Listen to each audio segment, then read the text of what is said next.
Hi, it's Jen, and I'm here with part 2 of my January wrap-up. So in the second half of the month, the first book I read was The Library at Mount Char by Scott Hawkins. So this book is about a librarian named Carolyn, but she's not a librarian in the typical way, the way that you would think. And when Father goes missing, Carolyn and her fellow librarians start to search for him, and there's a battle for who's going to take charge of Father's library and who's going to control it, because the library isn't just like a regular library. This book really throws you into the deep end plot-wise. When it started, I had no idea what was happening, which was really cool and interesting, and it forced me to try to figure out who everyone was, what they wanted, what their goals were, and all of that stuff. So the main character in this book, Carolyn, is confusing and a little bit creepy, and you don't really know what's going on with her until about 2/3 of the way through the book. All the librarians sort of were children in America, but then have spent the past 25 years or so living with Father in his library, so they don't really understand the outside world very well, and Carolyn seems to have the best grasp of it, but not really. The introduction of two characters, Steve and Irwin, who are actual Americans, made the story a little bit more relatable, made it make sense a little bit more when I was reading from their points of view. But really, I couldn't describe the plot in any succinct way until about 2/3 of the way through the novel, when everything sort of changed. Up until that point, I was very mystified by Carolyn's actions. I had no idea what her goals were, even though the narrative was very focused on her. But in the last sort of third of the book, Carolyn spends a lot of time explaining to Steve, and the reader as well, everything that she's done to get up to this point, and sort of going back, and we learn everything that Carolyn was doing behind the scenes, but I don't understand why we couldn't have seen her doing it in the first place. This section felt really drawn out to me, and seemed like a bit of an info dump to tell us how clever Carolyn had been the entire time. So the book was definitely interesting and unusual, and had an odd world and premise, so definitely one that's going to be a different experience for each reader, and I give it 3 out of 5 stars. Next, I read Room by Emma Donoghue. This book was actually recommended to me by 2 of my friends, because they had both read the book recently and loved it, and I'd heard a lot about it, but I had just never read it. But I decided to give it a try since they both recommended it so highly, and I actually really enjoyed it. Room tells the story of Jack and Ma, and starts on Jack's 5th birthday, and he's lived his entire life in Room, which is a 12-foot by 12-foot square room. And to him, it's the whole world, but to Ma, it's the prison where she's lived for the past 7 years, because she was sort of kidnapped off the streets, and it was just some really disturbing subject matter, but I felt like the book dealt with it in a really good way. Jack, who is the 5-year-old, is the main narrator for the book, and I went back and forth on whether I liked it or not. In the first half of the book, it was very interesting to see the world through Jack's perspective, although by being in his head, you had to see child logic firsthand, and it just frustrated me because I could empathize more with Ma and what she wanted and what she was trying to tell Jack, and Jack just wasn't getting it because he's 5. So I understand why the author put us in his head. But in the second half of the book, I really wanted to see more of how Ma also was adjusting to the major changes that take place, instead of just how Jack was adjusting, because it was a huge adjustment for both of them, and I just wanted to see it from both perspectives, especially since so much more is happening in the second half of the book. And I actually went to go see Room the movie earlier this week, so I really enjoyed that as well. Emma Donoghue wrote the screenplay for the movie, so I know it was true to her vision, although there were some things about the movie that I did and didn't like. The first half of the movie I thought was really good. It was tightened up just enough that you didn't really lose anything, but the second half of the movie I felt suffered. Some characters were excluded that I thought had added a lot to Jack and Ma's experience, and it made their rough transition a lot more streamlined than I would have liked. Overall, it was a fantastic movie. I see why Brie Larson was nominated for the Academy Award, and I can't wait to tune in and see if she wins. Overall, I give the book 3.5 out of 5 stars. Also this month, at the recommendation of a friend, I started reading The Raven Cycle by Maggie Stiefvater. So I read the first 2 books in the series, which are The Raven Boys and The Dream Thieves. So I'm just going to sort of review them together. So my friend who recommended these books loved them, so I went in with really high expectations. The books are about a group of friends. The first main character we're introduced to is Blue. Now, her mother's a psychic, her whole family is psychic, everyone who lives in her house is a psychic, except for Blue. And all her life she's been told that by the psychics that when she kisses her true love, he'll die. So that's Blue. And then there's the titular Raven boys, who all go to the same private school, not with Blue, and they are Gansey, Ronan, Adam, and Noah. So all of these characters are special in their own way, which is fine, it's YA.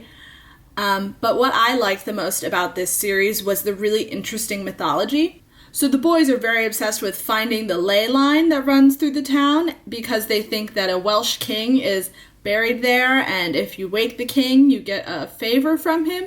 So I thought that was very cool and interesting, and definitely a nice break from the typical YA paranormal tropes. And I was interested by all the different paranormal aspects that this series has, although each character was a little bit of a special snowflake. So, you know. I finished the first book, and I liked it quite a lot, and so I immediately downloaded the second book, but then I didn't actually start reading it for a few more weeks. And by the time I read it, my enthusiasm had waned a little bit, and I just felt the second book started off a little slower. It seemed to take a while to find its footing plot-wise. Like, all the characters sort of split up and were, like, doing their own thing, and it was just sort of not as cohesive as I felt the first book was, although by the end when things picked up, I was really very interested again and sort of sped through the second half of the book. There was a lot of interesting character development by the second book, and I'm still intrigued by the mythology of this series, so I'll definitely pick up the next book, and then the final book, which comes out this summer, I believe. So overall, not my favorite young adult series, but definitely one worth checking out if you want a young adult series that has a different sort of mythology.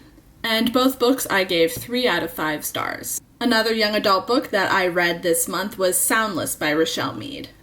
So Soundless is about a girl named Faye who lives in an isolated mining town at the top of a mountain, and everyone in the town is deaf.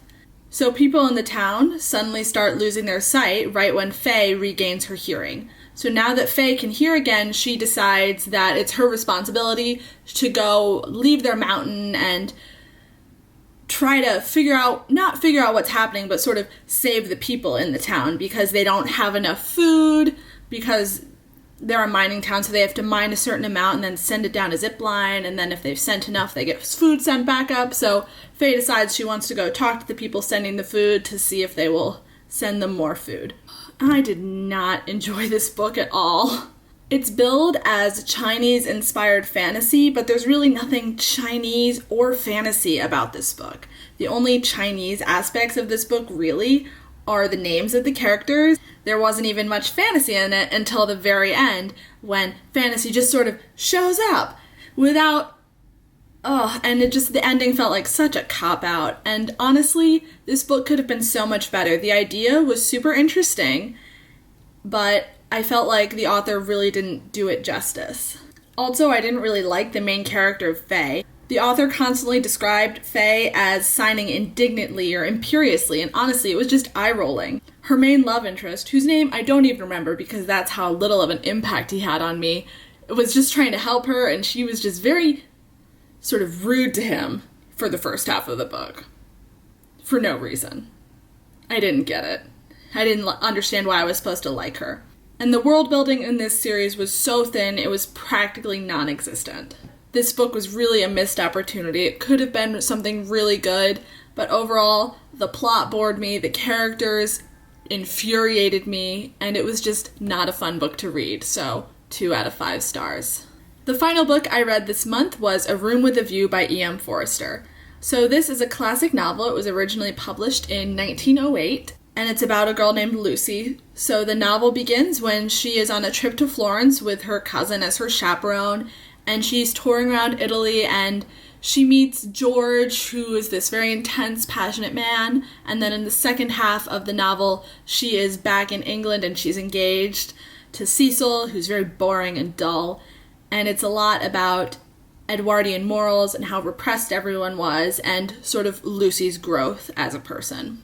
So this book I really enjoyed. One of my goals for this year is to read more classic novels. I want to try to read one every month. So this is the one that I picked up for this month because it was really short. I actually really liked it. So the part of the narrative that took place in Florence was very exciting to me because I study art history, and it's just great to see characters going and appreciating art and history, and that was lovely. And also the contrast between Italy and England was great. In Italy, everyone was so intense and sort of free, but then in England, everyone is very repressed and regimented and just following the rules all the time. And it was very interesting to see how Lucy grew as a character as well. In Italy and in the beginning, she sort of wants people to tell her what to think and thinks for herself, but if someone tells her that's wrong, that she shouldn't think that, she just agrees. Her cousin tells her that she shouldn't associate with George or his father because no one else in their hotel likes them. When Lucy tours around with them anyways, she discovers that she likes them, and she wonders, why is everyone telling me that I shouldn't like them? They're actually okay people. And then in the second half of the novel, she sort of decided to go along, and her new fiancé, wants to very much tell her who to be and tell her what to do.